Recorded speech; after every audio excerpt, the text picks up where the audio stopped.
Mga koys, buong buo yung tunog at sobrang lakas kahit nasa katabi mo yung truck. Maririnig mo pa rin yung sounds mo. Hindi ka matatakpan ng tunog ng makina. Benta ko lang, kailangan ko ng pera, hindi ako nakakabiyahe. Nag-uulan kasi. 3 linggo na nag-uulan.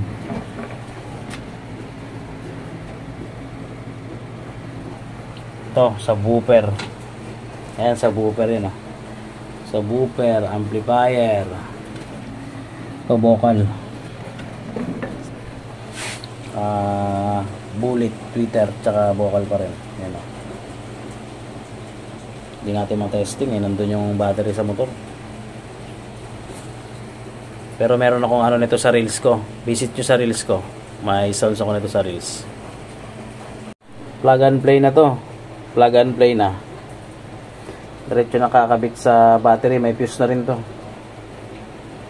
Tapos diretso sounds mo na. Swap na lang tayo sa U-box mo.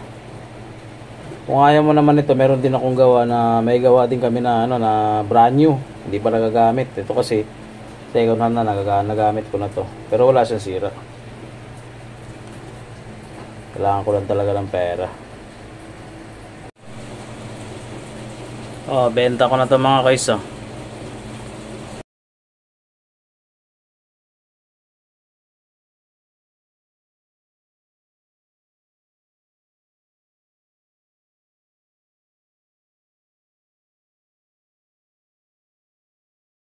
Sa'yo, huwag mo na ikalat-kalat pag ganun, Ano, nakikita ba?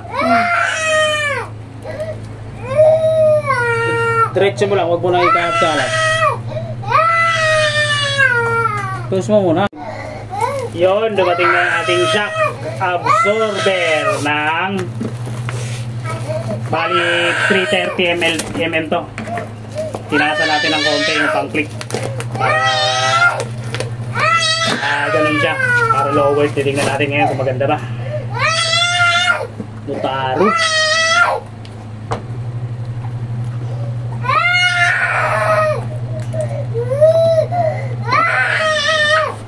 Mutaro.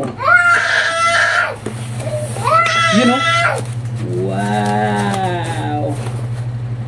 Wow, ang ganda. Wow, ang ganda. Diba? Stop na siya. Yun, ito yung ating ipapalit na shock absorber. Ganda Mutaro brands. Nakakabit natin sa Honda Beat. Bali, ano to? 330 mm. Pang yan